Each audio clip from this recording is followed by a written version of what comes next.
Good afternoon and welcome back everyone to our options education webinar series. My name is Tony Zhang. I'm the chief strategist here at OptionsPlay.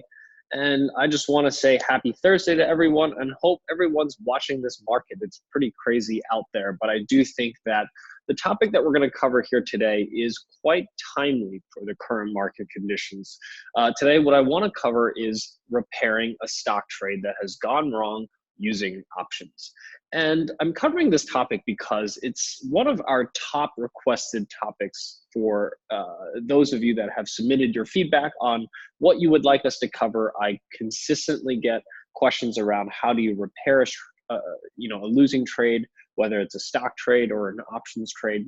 Now, I will say, I typically disagree with the philosophy of simply repairing trades because most of these strategies typically require taking on more risk, and they typically only work with very specific conditions. So my preference, generally speaking, is to just simply cut my losses and move on. But occasionally I do look at these stock repair strategies. But the thing that you have to keep in mind with any repair strategy is that there isn't a magic pill that just simply turns a loser into a winner. So it is a strategy that has a lot of limitations. And it is somewhat complex, and it only works with very specific outlooks on the underlying stock. So to say, I think the best way to really put it is that many repair strategies, the moons really have to line up in order for this strategy to work. So today, what we want to do is we want to explore the strategy itself. I want to explain to you when this strategy is suitable, and then break down the strategy into easier to understand components, and then really talk about what you have to look out for and show you how you can use OptionsPlay to try to structure and seek these trades out. And hopefully some of you will find use for this. Hopefully some of you will be able to take this afterwards and find yourself a strategy that will allow you to repair a stock trade that has gone south.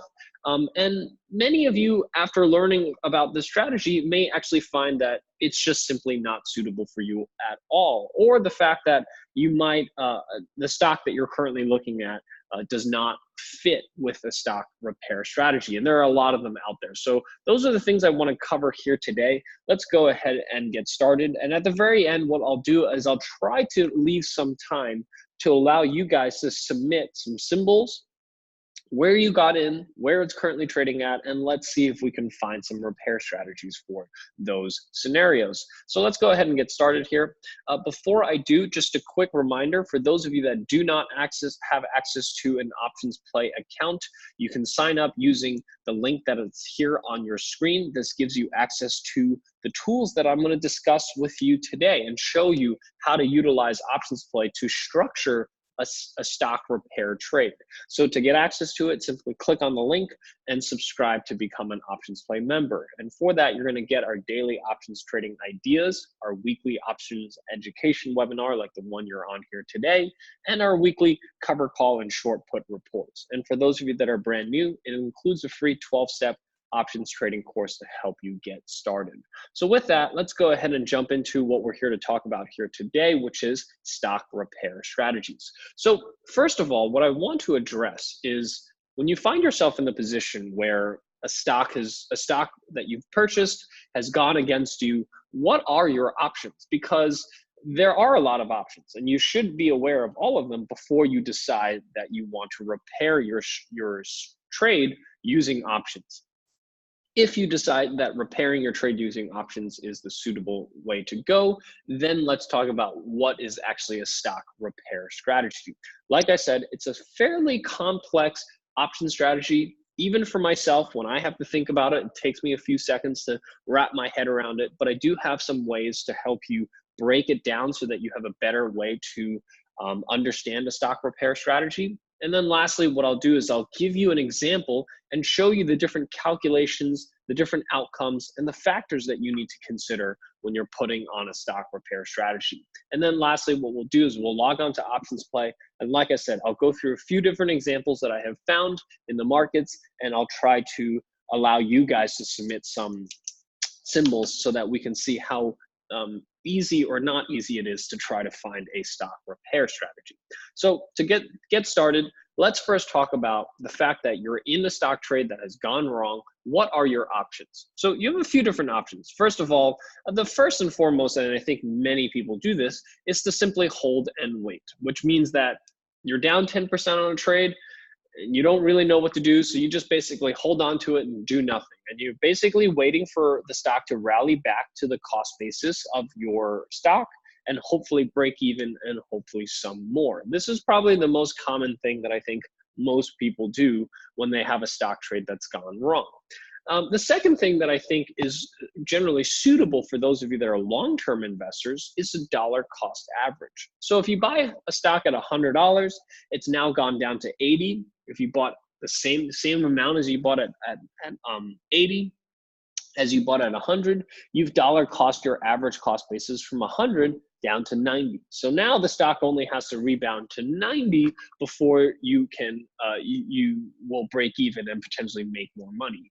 The problem with this strategy is that it does add risk. So you're putting on more risk than you may originally have intended on adding. So, but dollar cost averaging is typically useful for those of you that are long-term investors in a specific stock, and you're simply looking to raise your investment in a specific security, and doing it over time allows you to potentially have a better cost basis. But again, not everyone has the ability to dollar cost average or wants to take on that additional risk. So suitable for some, not necessarily suitable for others. The third one is to simply sell your holdings. You bought a stock at $100, you thought it was gonna go higher, but it ended up going down to 90.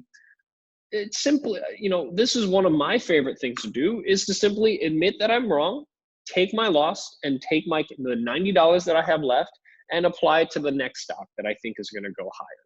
What this does is it removes your exposure in the stock or ETF completely, which means that if the stock continues to move lower, you don't lose any more money. But if the stock moves higher, you also don't make any money. So not very exciting, but many times that helps me prevent myself from getting into much bigger losses than I really intend to. And then lastly, if none of those examples really work out for you, you may want to consider a stock repair strategy. Now, what a stock repair strategy is designed to do is to improve your break-even price. So if you have a $100 stock that you purchased at $100, it's down to $90. What you can do is you can try to put on a repair strategy that might change your break-even price to maybe $95. So the stock doesn't have to rally back up to 100 for you to break even. It only has to rally up to 95 before your strategy can break even. Now, this does cap your rewards, which means that if the stock rockets up to 200, you're not going to be able to participate in all of that when you put on a stock repair strategy.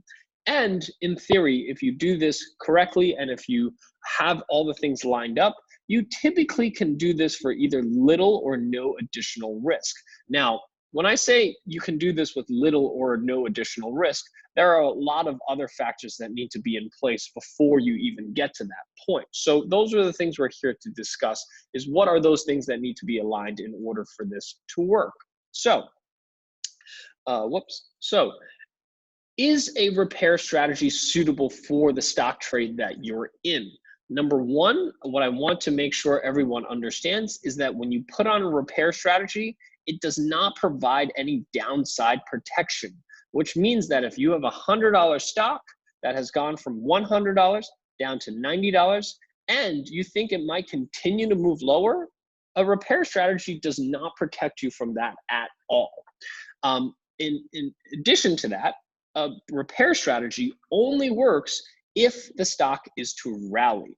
And not only does it have to rally, it actually has to rally relatively slowly. You can't just have a very sharp rally, because if you do end up having that really sharp rally, this strategy actually doesn't work very well. And thirdly, one of the most important things is the fact that this strategy typically only works if the stock has not lost more than 5 to 7%. Many times when I get the question from users asking me about a repair strategy, a lot of times I see stocks that are already down 20, 30, 40%.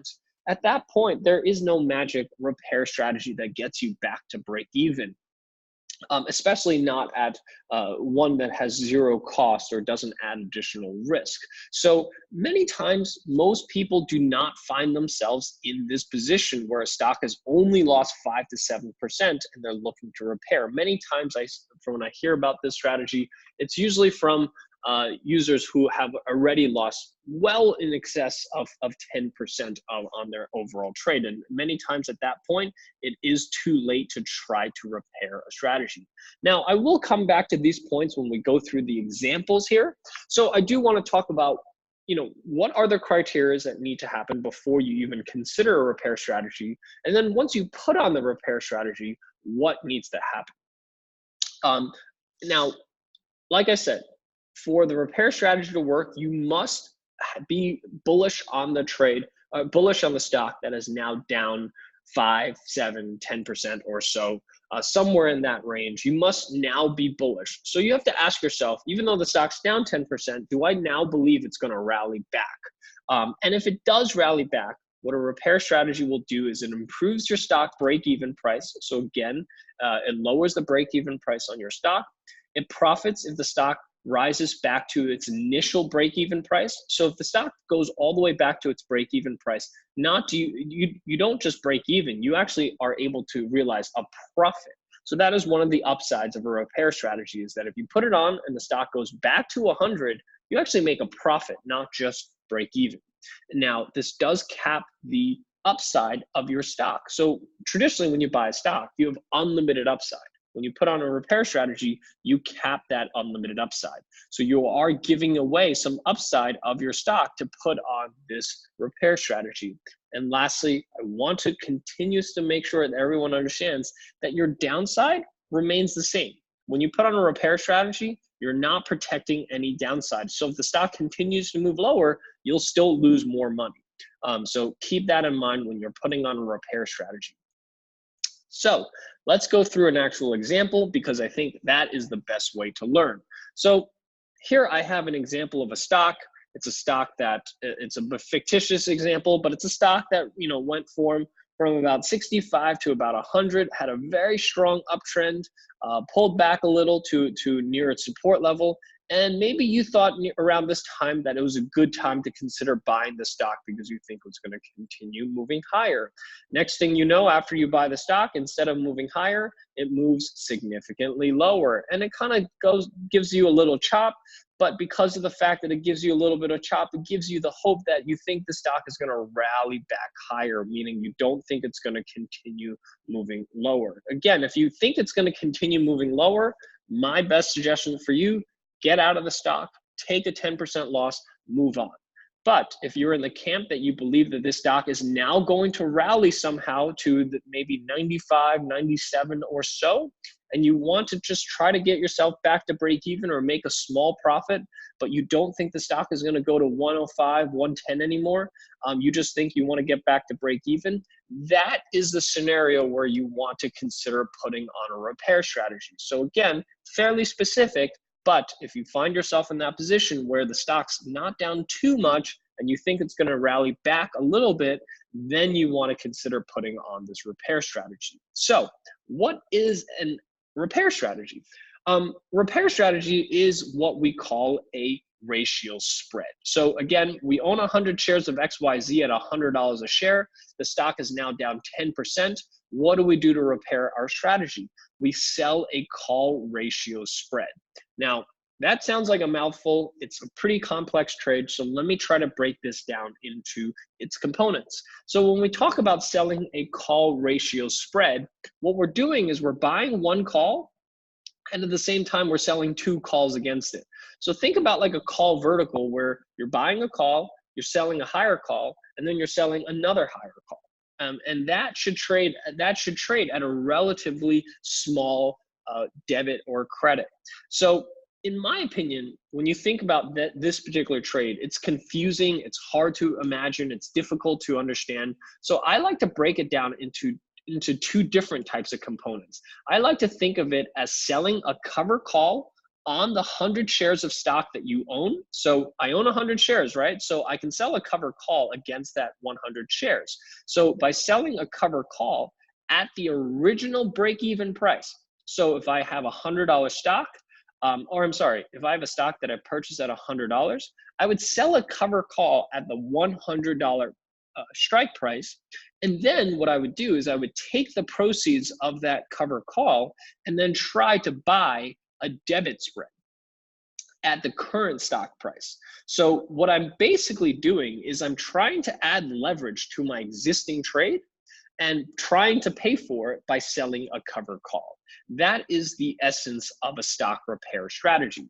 So if you imagine this line, let me try to make this a different color. If you imagine this being my original position, so I think it's a pretty straightforward line to understand.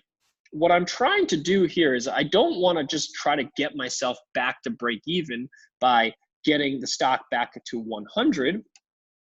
What I want to do is, so here I would have the stock to rally back up to 100 in order for me to just to break even.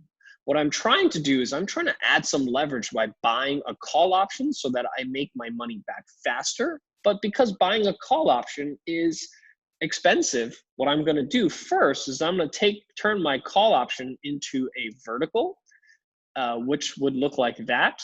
And then I'm going to sell a cover call on top of that, which brings my trade to look like this. So those are the components of a repair strategy, is you're really selling a cover call and then taking the proceeds of that cover call and buying a call vertical that will basically provide some gains if the stock rallies back a little bit, that offsets the gains that you also have in the underlying stock to give you a better break-even price. And I think the best way to look at this is to actually go through the numbers itself. So again, I own 100 shares of XYZ currently trading at $100. What I want to do is I want to buy a $90 call option. So the stock is down to $90. So I'm going to buy an at-the-money call. And let's say this cost me $3 to buy that $90 call. What I want to do is I want to sell 2 calls against that at the original cost basis of my stock and try to net the 2 off from each other. So if I sold 2 call options for $1.50, that would offset the $3 that I have to pay for that $90 call. Now, I will say that these numbers themselves are fictitious numbers. These are not real option prices.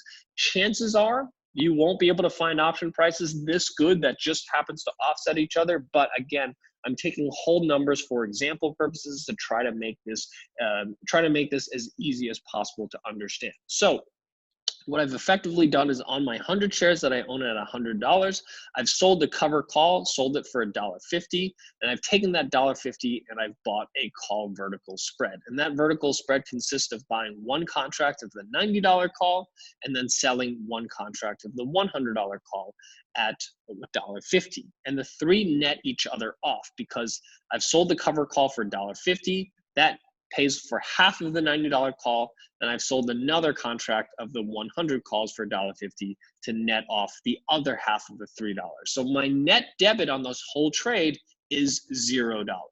Now, finding a ratio spread for 0 net debit or $0 credit isn't in itself not difficult to do, but the question is whether or not you can do it at the original strike price here, because you need to sell the cover call here at the original strike price, and you need to buy a call near the current price of the stock. And the question is whether or not these 2 strikes allow you to create a ratio at a net debit or credit. And depending on how far away this is, the further away these 2 numbers are, the harder it is to find a repair strategy. The closer they are, the easier. But many times when it's that close, you may not need a repair strategy. So that is the challenge that we have when we're trying to put on a repair strategy. But that is the anatomy of the trade. And lastly, what I want to talk about is just how do you calculate the new break even? So the reason that I specifically break up this trade into a cover call and a debit vertical spread is because that allows me to calculate the new break evens relatively easily, because the break even of your repair trade and the stock that you own is simply the difference between the 2 break evens. So if I sold a cover call on a $100 stock and I collected $1.50, my break even on that cover call is $98.50. On my call vertical, because I spent $1.50 to purchase a 90-100 call vertical spread, my break even on that is $91.50. And the difference between those two is 95. So that would be my new break even on my overall trade.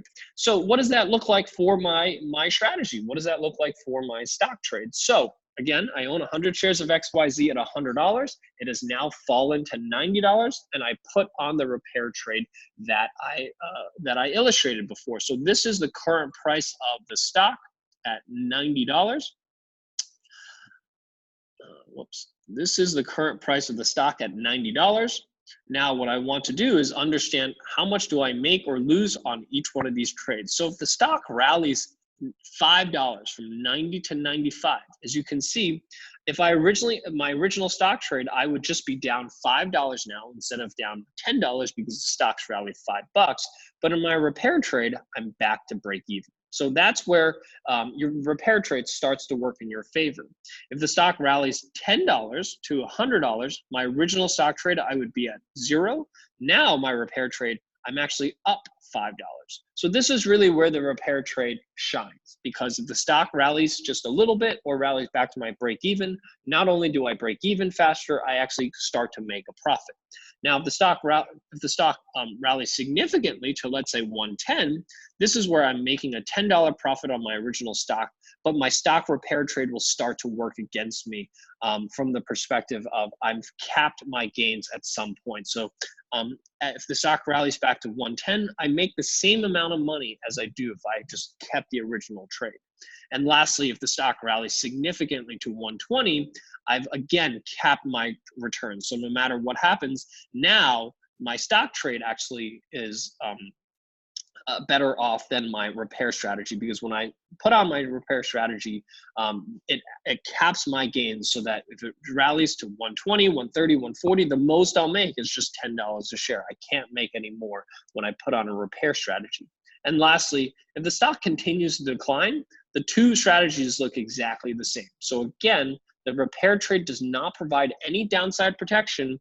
If the stock continues to move lower, you will continue to lose more and more money. So it's important to understand that it's really only in this one specific area where the repair trade outperforms owning the underlying stock.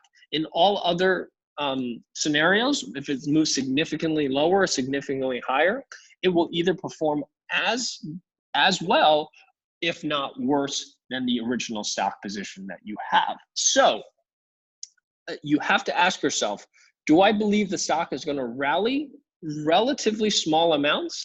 And keep in mind that these outcomes are only true at expiration.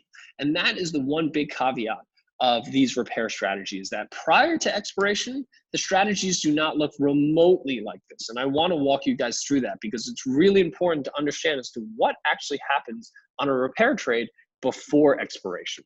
So a number of factors that you really need to keep in mind when you're putting on a repair trade. Number one, this strategy really requires patience, and you need to hold the repair trades close to expiration in order to actually benefit from the strategy, from the outcomes that I just explained to you. Because if the stock was to actually rally relatively sharply when you have a repair strategy, this is actually an opportunity where you actually may experience more losses. So this is something that's very counterintuitive, and this is the complexity of having a ratio spread, because net you're short 2 options while you're only long 1. So if the stock rallies significantly, you can actually lose more money on the short legs than you're actually gaining on the long leg. And this is something that's somewhat counterintuitive to one of these repair trades. And this is really the complexity that I want to make sure everyone understands. Another thing that you really have to pay attention to is the fact that you are trading 3 legs. And this adds a fair amount of transaction costs and commissions. Granted, for those of you that trade at some of these major brokers, we just had a major announcement over the last few days that they've really cut commissions across the board for options trading, which will make this trading a lot cheaper for you. But you also have to consider the fact that there's still the spread that you have to trade between the bid and ask price. And that sometimes across 3 legs can be a significant amount that might actually offset a lot of the gains that you might have on the repair strategy. And this does require you to trade a minimum of 100 shares, because if you have less than 100 shares, you can't sell that cover call to pay for that vertical spread. So you have to, this has to be for stocks that you own at least 100 shares of.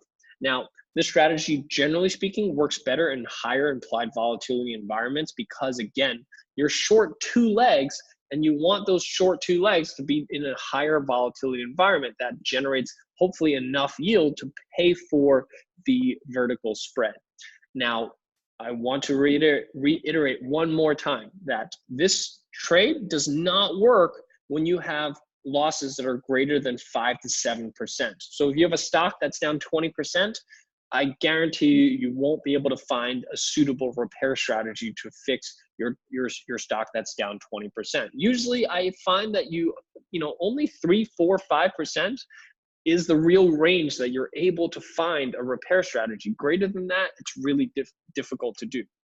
And lastly, you have to remember, repair strategies, you must be bullish. You must believe the stock is going to rally, and you have to believe it's going to rally somewhat slowly, because if you expect it's going to rally very quickly, it doesn't quite work. And I'll show you that in a few minutes. And lastly, this strategy does not provide you with any downside protection. Once again, I seem to get the feeling that many people put on a repair strategy believing that it's going to somehow also prevent further losses, and that's not what this strategy does. So with that, what I want to do is I want to jump over to OptionsPlay. I want to show you a few different examples of trades that I found that you might be able to repair a trade that's down a modest amount.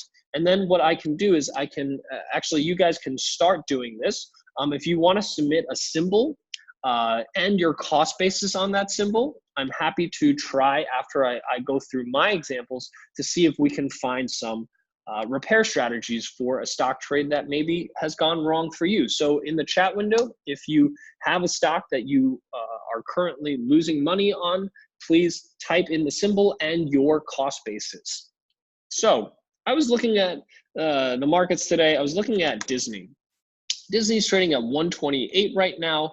And I was looking at this stock because this is a stock that many people have currently owned in their portfolios. It's a stock that's very much in kind of the streaming wars and recently has taken a bit of a tumble. But I think a lot of people are long this particular stock because it's a strong name and a strong performer. So what I wanted to do is I want to take a look at, if the stock's trading at 128 right now, can you put on a repair strategy that maybe gets you back to break even if the stock was to give you a bit of a bounce here? So again, this only works if I expect the stock to rally maybe to that 132, 133 level. And I wanted to take a look at if I was able to find a repair strategy. So let's take a look at this. What I'm going to do is I'm going to modify my strategy. I'm going to use my strategy constructor. And I'm going to look at a short call ratio because that's really what I'm looking to do. Now, Disney's trading at 128 right now. I was looking at roughly the November 8th. I tend to find that if you're going to put on a repair strategy, it really only works with, call spreads that are maybe 1 to 2 months out. Any shorter than that, I think you'll be difficult to find strikes that work. Any longer than that, I'll show you in a second why longer dated options is not suitable for this. So I was looking at November 8th. The current stock is at 128. So maybe if I buy a 129 call, that cost me $4.10. What can I sell to offset roughly $4.10? As you can see, that's about 134. So if I sold 2 contracts of the 134s, that would allow me to pay for roughly 1 contract of the 129s. Now that's only a $5 move back to its break-even price. Now that's well below 5%. That's only about a 3.5% move from your break-even price. That's it. If you were down from, let's say, 140, as you can see, if I sold a 140 call for 77 cents, I wouldn't be able to pay for anything much more than a 136 call option, which means that I'm really not participating in this at all. So again, I'm looking at selling the 134s to try to fund roughly buying a 129 call option. And that's not even at the money, that's slightly out of the money. If I am buying a 128, I'm only able to sell maybe a 133 to pay for that. So as you can see, I really have very little wiggle room here. I think 129, 134 is probably suitable. So that's about a $6 move to the upside. The $6 on a $128 stock is only 5%.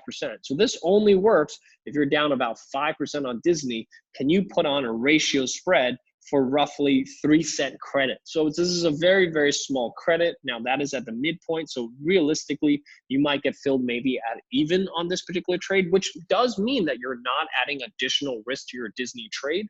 But what we want to do is we want to see how does this strategy perform if this stock rallies. So in this particular case, my break even, meaning my original cost basis on my stock, is 134. So I want to see what happens if the stock rallies up to, let's say, 131 or 132. So as you can see here, if the stock rallies back up to 132, I've made a $303 profit on my ratio spread. And what I've done at this point is I've only lost about $200 on my stock because my cost basis is 134. It's now traded at 132. So I'm down $200, but I've made $303 back on my ratio spread. So if the stock rallies back up to 132, I actually make $100. Now, again, this only works if it's at 132 by the November 15th expiration. What I want to show you is what happens if this stock rallies to 132, let's say next week. So it was trading at 132 just a week ago. So what happens if next week this stock rallies up to 132? So if let's say next Thursday, which is the 11th or 12th, what is today, the 3rd? The 10th. So next Thursday, if the stock rallies up to 132, notice how I'm actually losing $45 on this particular trade. So not only have I not made more money, I've actually lost more money on this particular trade because, as you can see here, this is what the actual curve of the P&L looks like in the short run because you're net short 2 contracts while you're only long 1. So what happens is when the stock rallies sharply, you lose more money on the 2 short legs than you make up on the 1 long leg. Now, I will say, because when the stock is down, when you get that rally, you typically do have a contraction in volatility. So that does help a little. So if the stock, which is currently trading around 25 vol, maybe goes down to 23 vol, it does offset some of those losses, but it's something to consider that if vol doesn't come off, you can actually lose money on a repair strategy when the stock does rally, especially in the short run. Notice how most of these profits come in the last few weeks till expiration. It's only as you get closer to expiration does this profit really start to ratchet up. So you really have to be patient, and you need to, for this stock to rally back up to 132 relatively slowly. This is for a November 15th, November 8th expiration. So if you think about that, that's all the way over here. So look at this chart here. November 8th is roughly right here. So I'm basically saying that I think that this stock is going to rally from 128 to 132 over this period of time. And only in that period of time does this trade work, which means that if it goes to here or here or here, it doesn't really work. It only works in a very specific time frame. In the best strategy or the best performing scenario for this strategy is if it goes from 128 to 134. At 134, that's where the original stock has broken even, and I've made $503 on my verticals on my repair strategy. So I've come back with a $503 profit instead of basically breaking even. So the stock needs to rally to about 134 by that November expiration date. But again, remember, if the stock is here or here by expiration, I'm not better off. Actually, if the stock is back here, I'm worse off than if I just did nothing. So keep that in mind when you're thinking about putting on a repair strategy. So instead of me trying to come up with examples myself to see how easy or how difficult it is to find a repair strategy, let me take a look at some of the examples that you guys have provided. So let's see. Ursula said First Solar, but I don't have a cost basis. Oh, she said 61 down here. First Solar. So First Solar, your cost basis is 61. Okay, so let's see. If we wanted to sell a 61 call, what can we get for it? So a short call ratio. So if I sold 2 contracts with a 61, now there isn't a 61, there's only a 60 or a 62 and a half. Let's see if a weekly option provides me with a 61. It does. So if I sold 1 contract or 2 contracts with a 61 for $1.84, that would allow me to buy a 57. Yep. Okay. So that does work. I'm able to put on a ratio spread for only $7 on a stock that costs you $5,700 to own 100 shares of. So $7 is virtually zero on that. And if the stock is to rally, and again, this is only at expiration. So if the stock rallies to about so this is where I'd have to do a little bit of math, but basically what I have to calculate is the cost basis between 61 minus $1.84 plus the roughly $1.84 that I have to pay for the 57 and a half vertical spread, and my break even is probably going to be somewhere in between around $59 or so, I'd say. Will be my true break even on the underlying stock. So the stock, if it rallies back up to 59 or so here by November 18th, which is right where the crosshairs are right here, that would be the most ideal scenario for this particular trade. If it does rally back up to 61, that would be where I would make, 59 is where I break even. 61 is your best case scenario.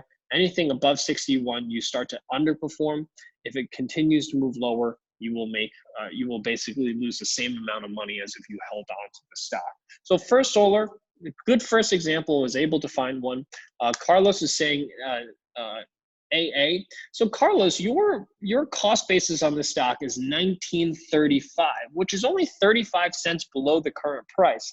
So I wouldn't say that that's a good candidate for a repair strategy because first of all, there are no strikes between 19 and 19.35. And you're simply not down large enough in my opinion on this particular trade. You're down about 1%. So I wouldn't put on a repair trade for this specific stock.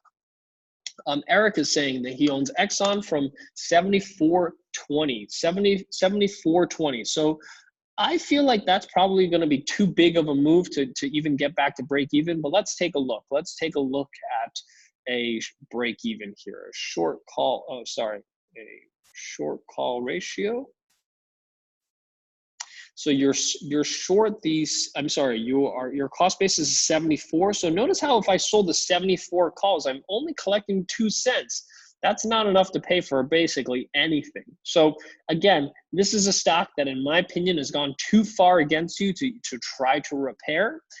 Any type of repair strategy that you do put on is going to cost you money. So as you can see, selling 2 contracts with a 74 only collects 2 cents, but I have to pay $2.30 to buy that $67.50 call. So in my opinion, might be time to just cut your losses and move on this particular trade. Nor has Lightspeed.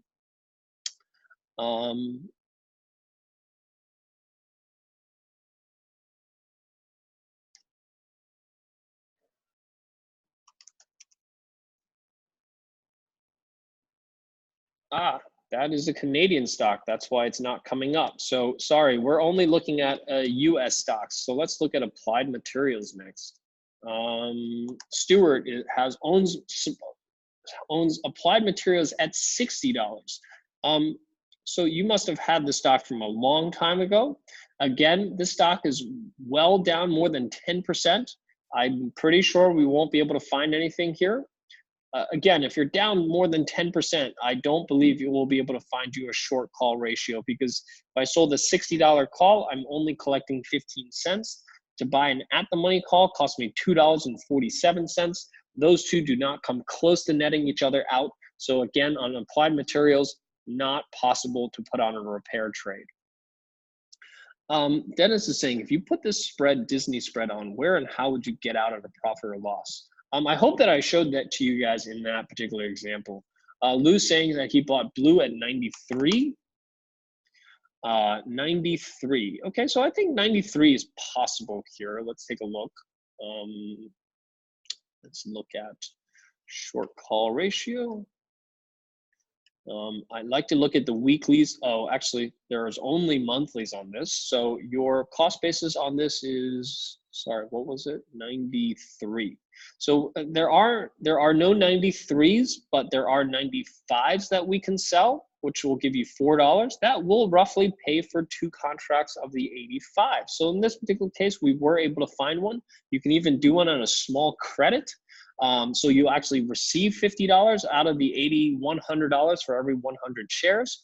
And that would allow you to get yourself back to break even somewhere between roughly about 90 bucks. So if the stock does rally up to 90 bucks by November 15th, you will make, you will basically break even. And if the stock does rally to 95, you will make roughly about $1,000, a little bit more than that on this particular trade. Now, harder to find because they don't have exact strikes. You only have $5 strikes, but I think that's close enough. Molly is saying Newmont Mining, a cost basis of $38.75. Molly, I think your example is similar to Carlos's example in American Airlines. This simply is not down enough for you to even consider putting on a repair strategy.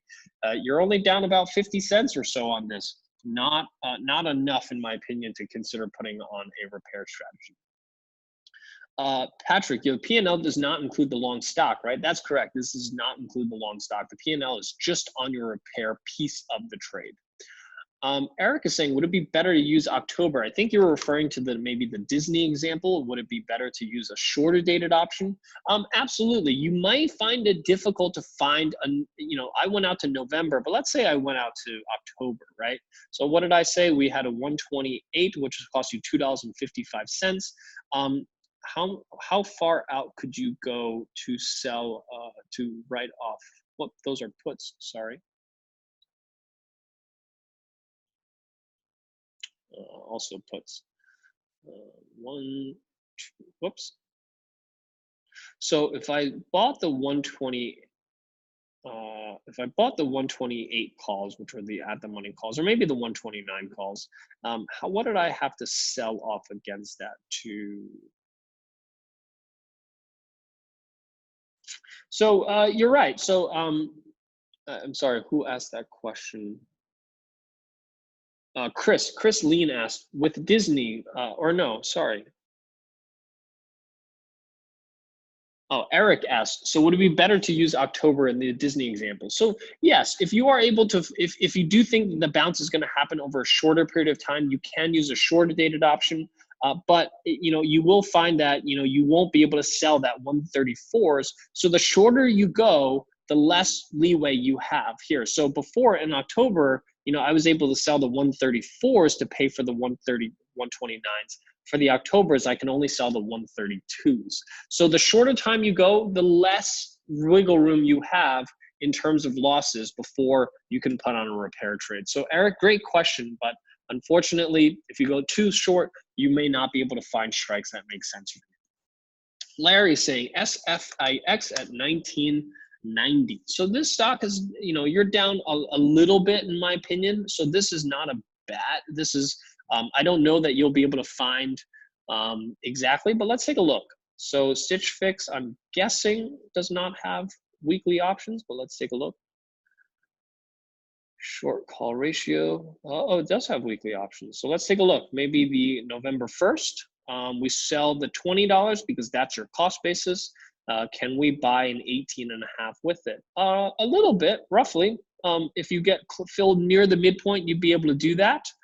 So yeah, you'd be able to find a ratio spread where you sold the 20s, which is close to your cost basis, and buying an 18.5, which is the at the money calls. And if the stock rallies back up to 18, I would say 1920 or so, I would say that's roughly where you would break even on this overall trade instead of 1990. And if the stock does make back up to 20 bucks, you basically break even on the stock and then you make 160 bucks a contract on the repair trade. Shantha is asking, hi, Tony, I really like you did ratio spreads. Would you also consider iron condors and butterfly spreads or condor spreads? If not, at least any strategy that you think is worthwhile. Could you please explain again the difference between buying a call and selling a put in relation to underlying stock price movement? Shantha, I believe that what you're asking is a little bit off topic of what we're discussing here today. I'm happy to address that, but let me address the questions first that are related to what we're talking about here today. Giovanni is saying, can you look at Activision, which was a daily play suggestion? So Giovanni, this was a trade that we recently just exited, but had a pretty big rally today. Had this huge accumulation bar yesterday and held that 52 level support level.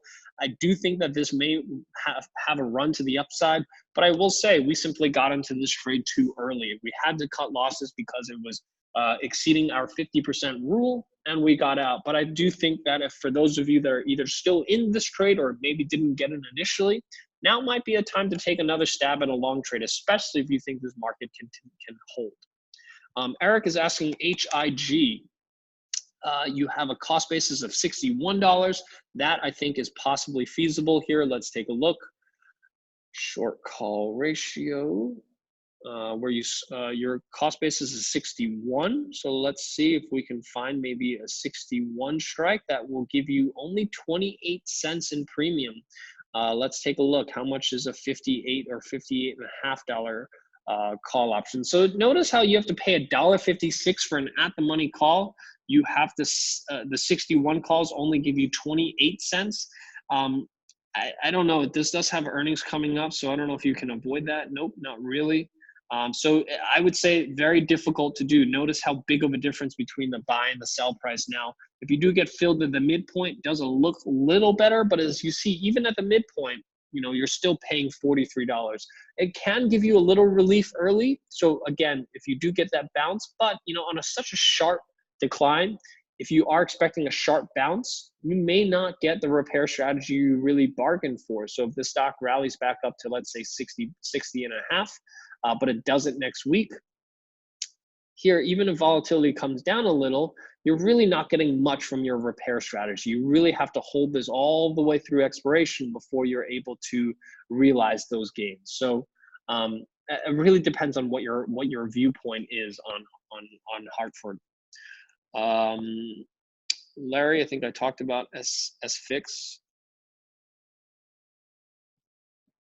Giovanni, the cost is about $55. How do you run into risk of assignment with a short call ratio spread? Great question. So you have, generally speaking, you don't really have risk of assignment unless the stock rallies above your strike price, which is, back to your break-even price, essentially. That's the only time when you do have assignment risk. And you do own 100 shares of the stock, which means that will cover one contract of the assignment. But if the second leg gets assigned, you can always exercise the long leg of your call to pay for that, to deliver the assignment on the short legs. So you generally don't have a lot of assignment risk from this because the stock really needs to rally significantly for that to happen. And if it does, you are covered from the fact that you have the stock and you have a long call leg that you can utilize to deliver those shares. So with that, I think that covers everything that I wanted to discuss with you here today. I hope that this was everything that you guys wanted to see as far as a stock repair trade. I know a lot of you have asked about this type of strategy and for me to go over this. So I hope that I was able to cover everything with you and show you guys, the trade itself, break it down into components that hopefully you can understand, show you how to analyze it using OptionsPlay. But more importantly, I hope that I showed you what it actually takes for one of these strategies to work out. And many times there are a lot of places where it doesn't quite work out as well as you would like it to. So be aware of the limitations of this strategy. It's not some magical pill that will just save every single losing stock trade that you have. You must have a stock trade that hasn't lost too much, that you think is going to bounce back relatively slowly, that is when an earnings a repair trade may make sense for you. So with that, I want to thank everyone for taking the time out here this afternoon. If you have any questions regarding anything I discussed here today, please type them into the chat window and I'll try to answer as many questions as I have time for. I know there are a lot of questions already here in this queue, so I'll try to take them as quickly as possible. And just a quick reminder for those of you that don't already have OptionsPlay, please sign up using this link here, which I will post into the chat window.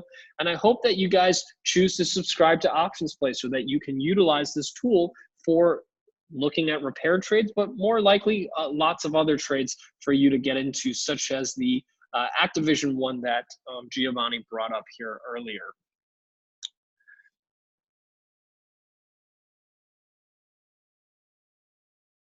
So let's see. James is asking, oh, James logged out here. So Kaushik is asking how to repair options trade gone against. Great question, Kaushik. My 2 cents and my philosophy that I've always had with all of these trades is that if an options trade has gone wrong, you need to cut your losses and move on. It depends on what type of options trade you have as to when you want to cut your losses, but there is no magic pill that repairs an options trade that has gone wrong, because any repair trade there will typically add on more risk, and you never want to add on more risk to a trade that you've already lost money on. So if an options trade has gone against you, cut your losses, move on. Ed is asking, Ed, unfortunately, I don't have enough time to go through more examples, but hopefully I showed you enough examples to show you when it works, when it doesn't work, and giving you guys a sense for how to utilize OptionsPlay to find these repair strategies on your own. Donald, how important is liquidity in terms of bid-ask spreads and volume open interest for this strategy? Great question. So bid-ask spreads, in my opinion, are very important because you are trading 3 legs, probably more than what you typically trade. Volume and open interest, not a big concern of mine. As long as your spreads are tight, you're good, because volume and open interest is just a indication of whether or not other people traded it. It has nothing to do with liquidity. You know, if you look at open interest and volume, they just tend to pool around, you know, at the money and round numbers, but doesn't mean that the odd numbers or stuff that's out of the money is any less liquid. So keep that in mind. Let's see. Could you sell more than 2 calls, realizing this will add more risk if stock goes higher? You can, but that also means that you're naked a call, and not everyone has the ability to short naked calls.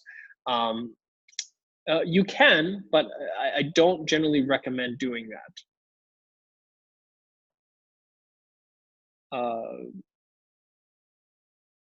Robert saying, what if we have a good stock paying dividends we want to keep? Would selling bear call spread work?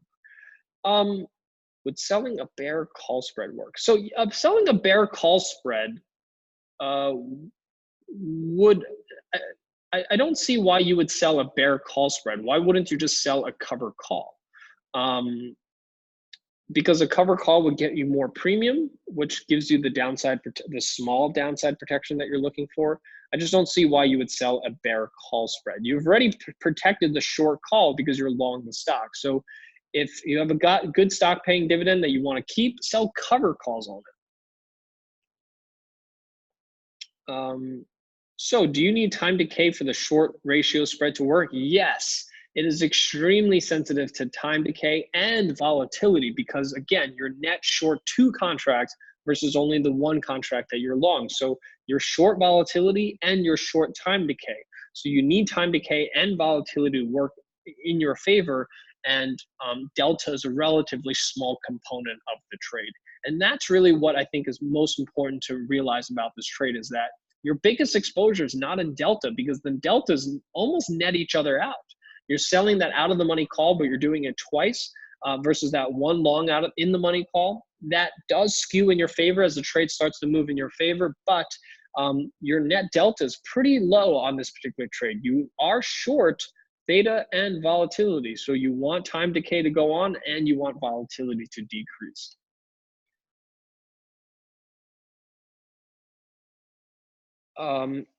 it'd be very helpful if commissions could be factored into options play, especially in multi-leg trades like ratio spreads. I will say, with the announcement this week, pretty much commissions are going to zero, if not already at zero, pretty much at all brokerage firms. So, yes, I certainly understand what you mean, but commissions are a thing of the past, to be perfectly honest. The most expensive one on the street now is, I think, 65 cents a contract, which is nothing, compared to the, even if you only collect 20 cents in premium, 65 cents on a $20 contract is very, very little. It's a marginal amount of cost in your transaction cost. What's far bigger transaction cost is the bid-ask spread. So keep in mind that your bid-ask spread is really, notice how the difference between getting filled at the midpoint of getting a 43-cent debit versus a $100 debit, that's a $60 difference. 60 cents is not going to make any dent on a $60 spread. So I hope that, commissions is really something that I know has eaten away into a lot of people's trades, especially in small dollar amounts. And I think this is really good for the industry, for retail traders to be able to trade effectively commission free. Giovanni, Karen, thank you so much. I really appreciate it. Joan is asking, what's on for next week? That's a great question, Joan. I can find out in 1 second here. I believe I'm going to be covering a discounted stock purchase with cash secured puts. So next week I will be covering cash secured puts as an alternative to buying a stock. Very underutilized strategy. I think it's a strategy that all equity investors should be familiar with and trading. So I hope to see you there for those of you that are not familiar with the cash secured put. And our Christopher is asking, when is our next webinar? All of our webinars are at the same time every single week, Thursdays at 4:15 p.m. Eastern. Can you repair a debit spread? In theory, you could. But the reason that you can't use this strategy on a debit spread is because the only reason you're able to do this is because you're long the stock, which means that you can use the long stock to sell that extra call that you need to pay for that call spread.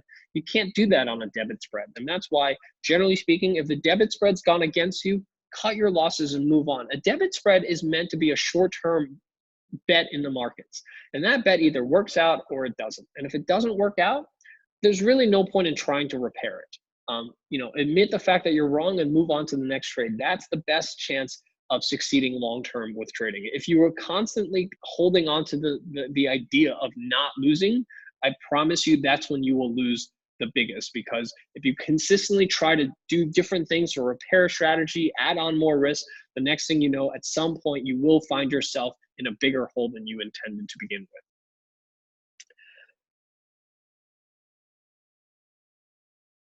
Jake is saying, new to your platform, don't see spread strategies spelled out. Jake, I'm not sure what you mean by that. So as you can see, for any strategy that you type in, you can either click on I'm bullish and see 3 strategies, which includes a spread trade, or I'm bearish, which also includes a spread trade. If you have a specific spread trade in mind, please let me know. I'm happy to provide that to you. Al is saying, how do I sign up for the 12 free sessions for options trading? Al, you can send me an email at info@optionsplay.com, and I'm happy to send you the link for that.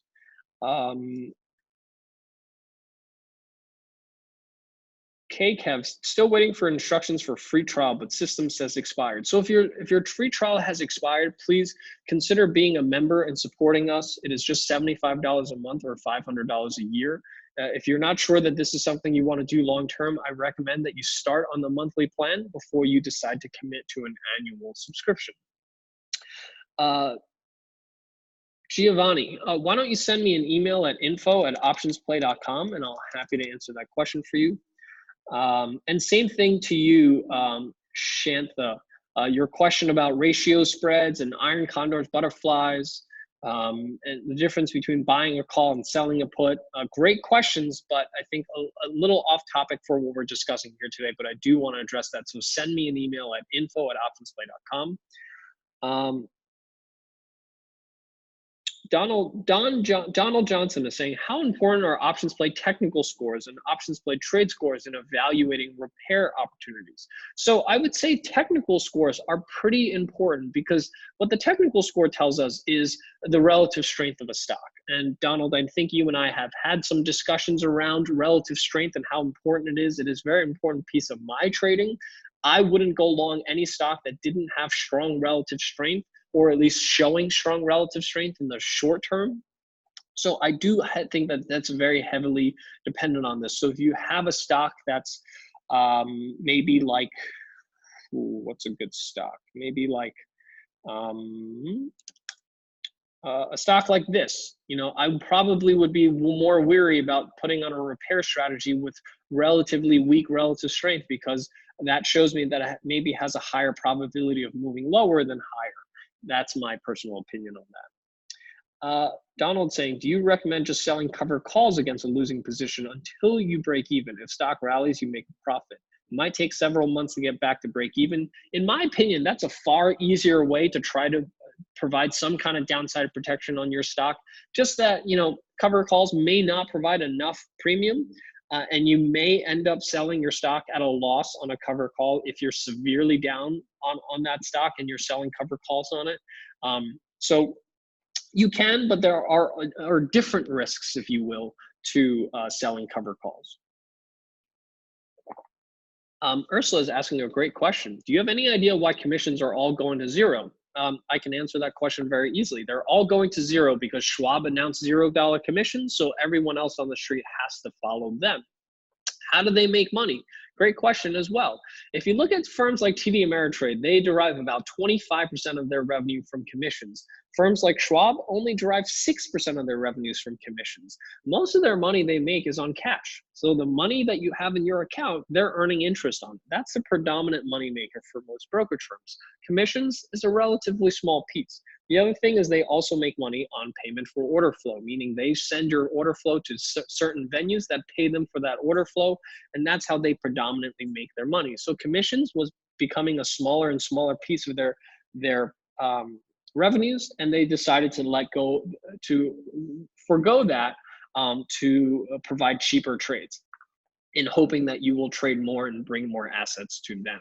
So that is how these firms make money. And Donald saying, note that E-Trade offers active options traders fees of only 50 cents a contract, as opposed to 65 that I believe Schwab and TD have announced. So good point, Donald. For those of you that are extremely price sensitive, take a look at E-Trade. They're offering only 50 cents a contract. Molly, you're very welcome. Can you do an auto stop loss for credit spread? Jimmy, that really depends on your brokerage firm. I do know some brokerage firm that do provide stop losses on spread trades. Other firms do not. So I would simply call your broker and ask them. They should be able to help you out with that. Larry's asking, if doubling your holdings would bring your cost basis to a 5 to 10% loss, would this strategy work? Larry, would doubling your holdings bring your cost basis? Larry, so are you suggesting that if you bought more stock and now your cost basis is within that 5 to 10%, would you then put on a repair strategy? Yeah, so I guess if you're willing to put on a number, first of all, if you're willing to double your risk on an already losing trade, I wouldn't advocate for that personally. But if you were comfortable doing that, then yes, you can do that. But I would then, play around with the ratio spread first to see, even if you were able to bring your cost basis lower, would a ratio spread work with the new cost basis? And keep in mind, there's still all the other things that have to line up. So make sure that you're aware of those things, because you could get a small bounce that, very quickly, and the repair strategy does not provide you with the returns that you're really looking for. You really need more of a slower burn in that increase. And I would only do it if you're pretty sure or convicted that you are near a bottom and the stock will bounce from the current price. You don't want to just buy the stock, and to lower your cost basis at any point. Michael's saying, would a collar trade be better for stock you want to hold on to? Michael, a collar trade is better suited if you're bearish on a stock that you want to hold on to. I wouldn't necessarily put on a collar on a stock that you think is going to continue moving higher, because to put on a collar, you have to sell a pretty aggressive cover call to pay for that put. Many times you're really capping the upside of your stock to put on a collar. So that is another strategy that I will cover in a future webinar, because that is, I would say, the second most requested topic beyond a repair strategy. Patrick, you're very welcome. Thank you so much. Do you see zero commissions in Canada? No, I do not see zero commissions in Canada. So Canada does not have the same payment for order flow, which is why I don't believe they will ever move, or I don't believe they are going to move to zero commissions anytime soon. Irina, you're very welcome. Michael, Patrick, everyone, thank you so much. I appreciate it. Any last questions before I sign off for today?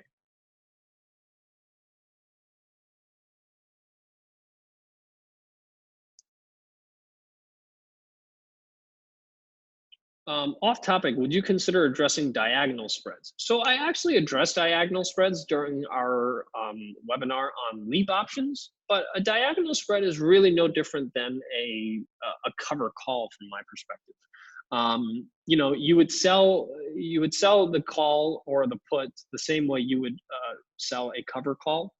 So I'm not sure that there's enough material there to cover on a whole webinar, but if you want to learn more about diagonals, I do recommend that you take a look at on our previously recorded webinar on leaps, because I do cover going long the call and then shorting a short-term call against that. Claude is asking, is this recorded? Absolutely. Donald Johnson, thank you so much. I appreciate it. Don, I sent you an email earlier today, so I hope that you've had a chance to take a look. What will be the best broker when you are outside the US? I guess that really depends on which country you live in, and Christopher, I stepped away. Is there another webinar coming up soon? We do a webinar every Thursday at 4 p.m., 4:15 p.m. every single Thursday. So that's one of the things that I think, you know, it makes it easier for everyone to attend, is that it's at the same time every single week. Jake, your call spread, your terminology is short vertical call. Jake, I'm not sure what the question is there. And South Africa. I don't know of any South African brokers, to be perfectly honest, but you might want to check out Interactive Brokers. They do have a pretty large footprint throughout the world, and I think it's probably one of the better brokers if you do need to trade international markets. I know there are a lot of South African brokers. I just don't know of them myself. Anna, Serge, Ursula, Christopher, thank you so much.